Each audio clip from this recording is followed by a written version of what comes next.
आप देख सकते हैं यहाँ पे जो हमारी ये हालात हैं, हमारे बच्चे अभी रोड पे। तो हमारे लिए क्या ईद है सर। अदब पर्सपेक्टिव के इस्तादा शुमारे में आपका खैर मकदम है। मैं हूं नज़ीर गनाई। आज इस वक्त हम कालगई एरिया में हैं, जो उड़ी से तकरीबन 4 या 5 किलोमीटर की दूरी पे वाक़या है। और इस इलाके में जो रिसेंट गोलाबारी हुई उससे कई यहाँ मकानात जो है उसके जद में आ गए। मेरा नाम मोहम्मद नसीम है, मैं रामगी के रहने वाला हूँ, तहसील हमारी उड़ी। सर आपका पहले आपका बहुत बहुत शुक्रिया करते हैं कि आप यहाँ पे आए, क्योंकि इससे पहले हमारे पास अभी तक कोई भी यहाँ पे नहीं पहुँचा है। तो देखो सर, आगे ईद आने वाली है, आप देख सकते हैं यहाँ पे जो हमारी ये हालात हैं, हमारे बच्चे अभी रोड पे। तो हमारे लिए क्या ईद है सर।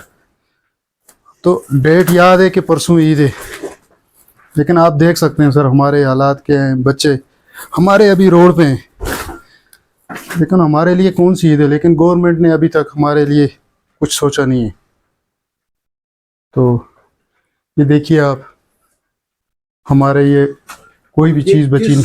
दिन और किस टाइम हुआ था ये 6 तारीख को हुआ था सर, रात के 2 बजे। तो उस टाइम हम यहाँ से बाहर ही निकले थे, 3 बंदे हमारे अंदर थे। तो एक थोड़ा सा यहाँ पे दूसरी घर है उसमें चले गए थे। तो ये देखिए आप, कम से कम यहाँ पे 11 इर्द गिर्द 11 शेल पड़े हैं, 2 जो यहाँ पे पड़े हैं सीधा अंदर।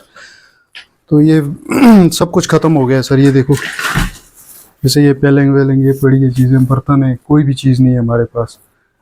कब तक नहीं बचा है बर्तन, खाने पीने के लिए कोई चीज़ नहीं है। तो गवर्नमेंट को ये चीज़ें कम से कम हमारे बारे में सोचना चाहिए। और तो आप क्या चाहते हैं? आप चाहते हैं कि यहाँ से आपको शिफ्ट किया जाए या आपको हमारे लिए कुछ ना कुछ गवर्नमेंट सोचे सर। देखो यहाँ पे ये जो जगह है, अब इसमें रह भी नहीं सकते हैं क्योंकि डर रहे हैं। अगर वापसी पे हम यहाँ पे नहीं बैठ सकते हैं, ना ही कोई शेड बना सकते हैं यहाँ पे, क्योंकि यहाँ पे पूरा ये बिल्कुल आप देखो, कम से कम 11 शेल पड़े हैं यहाँ पे। अभी ज़मीन पे भी ये जो जगह है, यहाँ हम बिल्कुल नहीं रह सकते हैं। अलबत्ता गवर्नमेंट से हमारी एक रिक्वेस्ट है, हमें किसी जगह कोई जगह दी जाए, ठिकाना जहाँ पे कम से कम आप टेंट ही लगाएं, वहाँ पे बैठें। तो यहाँ पे रहने का तो सवाल ही नहीं, क्योंकि कोई नहीं मान रहा है यहाँ पे आने के लिए। क्योंकि हमारे साथ कुछ हुआ है ऐसा है कि जानें बच गई हैं हमारी, अलबत्ता यहाँ पे बिल्कुल दिल नहीं मान रहा है। ये चीज़ें, ये ढांचा खड़ा है, बाकी कुछ नहीं बचा है इसमें। कम से कम यहाँ 4 मकान है, देखिए आप बैक साइड में वो मकान है, बिल्कुल बिल्कुल डैमेज है पूरा। इसके पीछे एक और मकान है, वो भी ख़त्म है। 4 भाइयों की फैमिली थी हमारी यहाँ पे, कोई भी चीज़ घर में नहीं बची है। लेकिन एडमिनिस्ट्रेशन चारों के चारों घर तबाह हो चुके हैं। यहाँ पे माल था सर हमारे पास, माल मवेशी वो भी मर गया है। तो हमारी खुद की जानें बच गई हैं बस। अभी भी हम एक यहाँ पे शेल्टर दिया गया है 4 दिन से वहीं पे, लेकिन हमारे पास बर्तन नहीं है, बिस्तरा नहीं है, कोई भी चीज़ नहीं है जिससे हम मतलब अपने कम से कम 32 आदमी है घर के। तो कहने का मतलब ये है गवर्नमेंट से कि कम से कम 1 महीना होने वाला है, अब ईद आ गई है। तो हमारे लिए क्या है ईद है सर। ईद तो उन लोगों के लिए जो अपने घर में, हम अपने बच्चों को मतलब कहाँ लेके जाएं, रोड पे हैं इस टाइम। यहाँ पे आपने देखा इस्लामाबाद में, तो कपड़ा नहीं है, कोई भी चीज़ नहीं है, बर्तन नहीं है। ईद मतलब ये जो इतना बड़ा दिन है, त्यौहार ये मनाए जाते हैं, लेकिन हमारे लिए क्या है ईद है सर। हमारे लिए अभी भी जंग शुरू हुई है।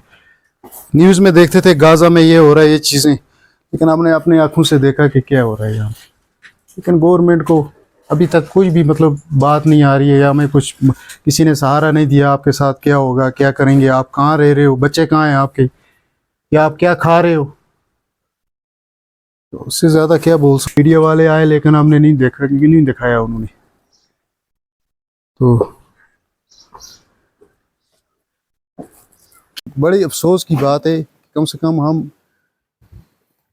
गवर्नमेंट ने किया जो हमारे साथ मतलब बहुत ही शर्मनाक है। क्योंकि 6,000 या 1,30,000 अगर उन्होंने डैमेज कर दिया, हम भीख नहीं मांग रहे हैं। हमारे ये कोई शेड नहीं थे या किसी टेंट में नहीं रह रहे थे। हमारे बच्चे इस टाइम दर दर की ठोकरें खा रही हैं, अभी तक स्कूल नहीं गए हमारे बच्चे।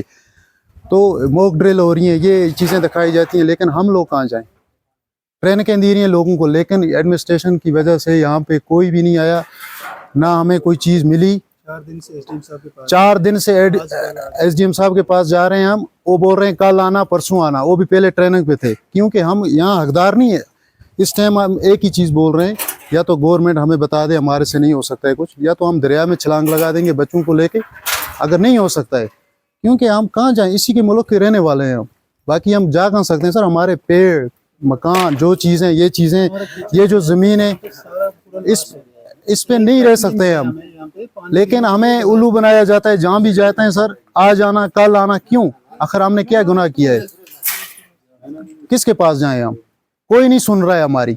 बर्तन नहीं दे रहे हैं हमें, कोई चीज़ नहीं मिल रही है। कंबल दो दिए, हम कोई रिफ्यूजी नहीं थे, अच्छे खासे रह रहे थे, मजदूर ही थे लेकिन अच्छे खासे रह रहे थे। अपना मेहनत मुशक्कत करके 4 किलोमीटर यहाँ से रोड दूर है, वहाँ से हमने ईंटें लाई, कोई चीज़ लाई, यहाँ पे बनाया, तो 2 मिनट में ये चीज़ें सब खत्म हो गई।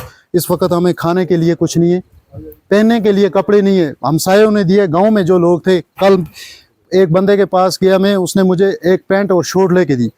क्योंकि हमारे पास जो था, हमने भागे यहाँ से, श्रीनगर गए, बारामूला, किसी जगह भी बैठे, हम कमरे में गए, खाया, जो था ख़त्म हो गया। माल था जिसके साथ चलते थे, बकरियां लाई थी बाहर से, अच्छे अच्छे मतलब नस्ल की, 50-50 हज़ार की एक बकरी लाई थी, भेड़ें थी, सब कुछ चीज़ चली गई। अगर कोई बचा भी था, यहाँ जंगली जानवरों ने, मुर्गा, कोई भी चीज़ थी, ख़त्म हो गई। यहाँ हमारे खेत अभी तक ऐसे ही पड़े। लेकिन हमारे कहने का मतलब यही है सर, 1 महीना होने वाला है, अभी तक गवर्नमेंट ने कुछ नहीं किया हम लोगों के साथ।